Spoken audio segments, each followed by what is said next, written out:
Finally আমাদের সব furniture আসা শুরু হয়েছে। সো এইখানে হচ্ছে সবগুলো ছড়ানো ছিটানো। আজকে এসেছে টেবিল, চেয়ার আর আমাদের বেড ফ্রেম। তো আমরা বাইরে গিয়েছিলাম, এসে দেখলাম যে সবকিছু এসেছে। এখন একটা একটা করে সবগুলো আমরা ফিট করব।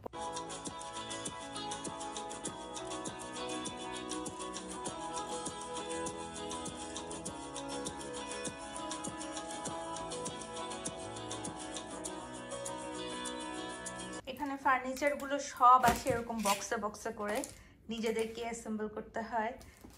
আমাকে ম্যানুয়ালটা দাও। এই যে এরকম একটা ম্যানুয়াল আসবে, মনে হচ্ছে যেন পরীক্ষার পুরো মানে সাজেশন টাইপের। এখানে সবগুলো কিভাবে কিভাবে করতে হবে সব দেওয়া আছে। তো নিজেদেরকেই করতে হবে সব সেটিং। তো সব প্রথমে আমরা শুরু করছি আমাদের চেয়ারগুলো দিয়ে। তো এটা হচ্ছে আমাদের চেয়ারের কালার এই ব্লু কালারের জন্য আমি নিয়েছিলাম, খুবই সুন্দর কালারটা। পুরোটা সেট করার পর এখন দেখা যাক কেমন লাগে। আমরা সেট করা শুরু করি।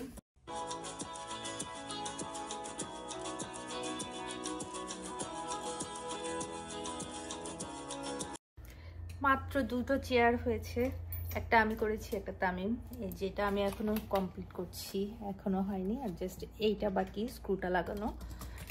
সো আমাদের চেয়ার হচ্ছে মোট 4টা, ভাগ্যিস 4টা চেয়ারওয়ালা নিয়েছি। তবে ফার্নিচার কেনার সময় আমি একটা জিনিস মাথায় রেখেছি, যাতে সেটা মাল্টিপল ইউজ করা যায়, মাল্টিপল ওয়েতে।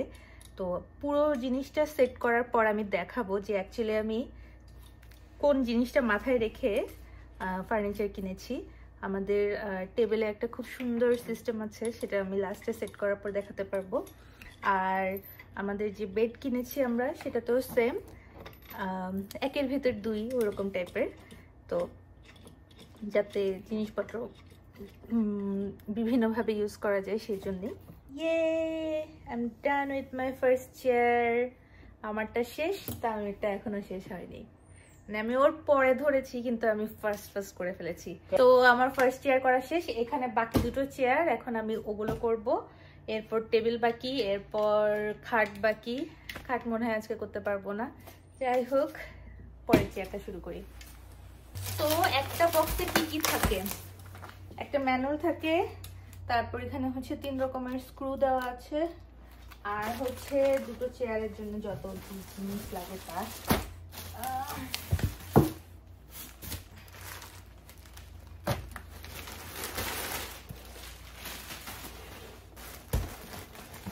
এটা হচ্ছে বসার পার্টটা, বডির পার্ট।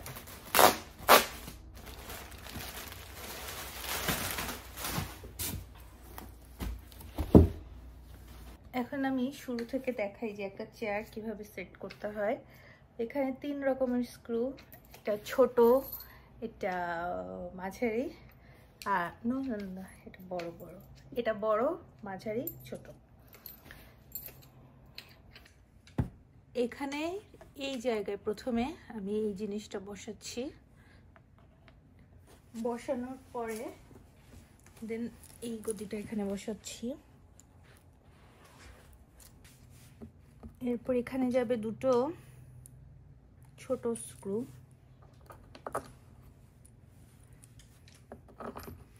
আর বড় স্ক্রুগুলো যাবে এখানে একটা। সেটা আমার একটু লাইট দিয়ে বসে দেখতে হবে, দেখি লাইটটা দাও না।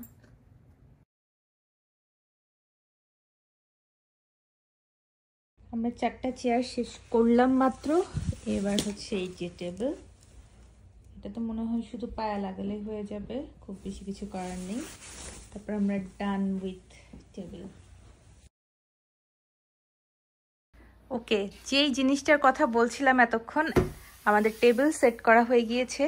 তো এটা হচ্ছে 4 জনের একটা টেবিল।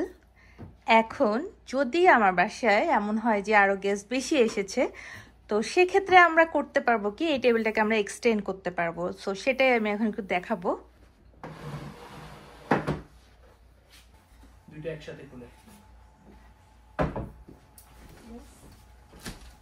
ব্যথা পাইছিল তুমি তখন? ডান। তো কখনো যদি মানুষ বেশি আসে, তারপর মানে একটা বড় টেবিলের দরকার হয়, তখন এটাকেই এক্সটেন্ড করে আমরা কাজ সেরে ফেলতে পারবো। সো এই কারণেই আমার এরকম মাল্টিপল ইউজের ফার্নিচার বেশি পছন্দ। আর এটার কাঠটা অনেক ভালো, অনেক মজবুত। আমি তো ফার্নিচারের লোকাল দোকানগুলোতেও গিয়েছিলাম, সো আমার কাছে মনে হচ্ছে না যে কোয়ালিটি অ্যামাজন থেকে নেওয়াতে কোনো অংশে কম হয়েছে। এটা এসেছে ভিয়েতনাম থেকে। আর আমাদের আরেকটা বেস্ট পার্ট ছিল, এটা কোনো এক্সট্রা ডেলিভারি চার্জ ছিল না। সো অ্যামাজনে অর্ডার করার সময় খেয়াল রাখতে হবে যে কোনো ফার্নিচারের এক্সট্রা ডেলিভারি চার্জ থাকে কিনা। সেক্ষেত্রে রিটার্ন করতে গেলে ডেলিভারি চার্জটা আপনাকে দিতে হবে। তো আমাদের এটাতে আমাদের সেরকম কোনো কস্ট পড়েনি, তবে আসতে একটু টাইম লেগেছে, প্রায় 10 দিনের মতো সময় লেগেছে। আমরা অনেক দিন ধরে অপেক্ষা করছিলাম। So finally here is our dining table. এই যে টেবিল সেট আপ করা হয়ে গিয়েছে। সো আমাদের দুজনের জন্য এটার সাইজটা একদম পারফেক্ট। এখন আমরা বেড সেট করতে যাব।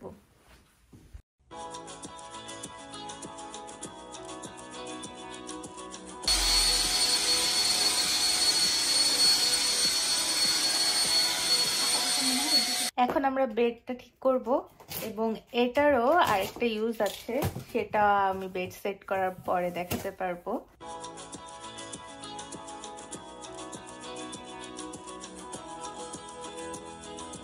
বেড আমাদের রেডি করা শেষ। এখন যেই জিনিসটা আমি দেখাবো বলেছিলাম সেটা দেখাচ্ছি। এই যে আমাদের বেডের নিচে এই যে ড্রয়ার, এখানে 4টা আছে এরকম। সো মোটামুটি আমার স্টোরেজের সমস্যার সমাধান হয়ে যাবে। এটা এভাবে করে খাটের নিচে সবকিছু রাখা যাবে, এভাবে ঢেকে দিব, ব্যাস রেডি, ডান।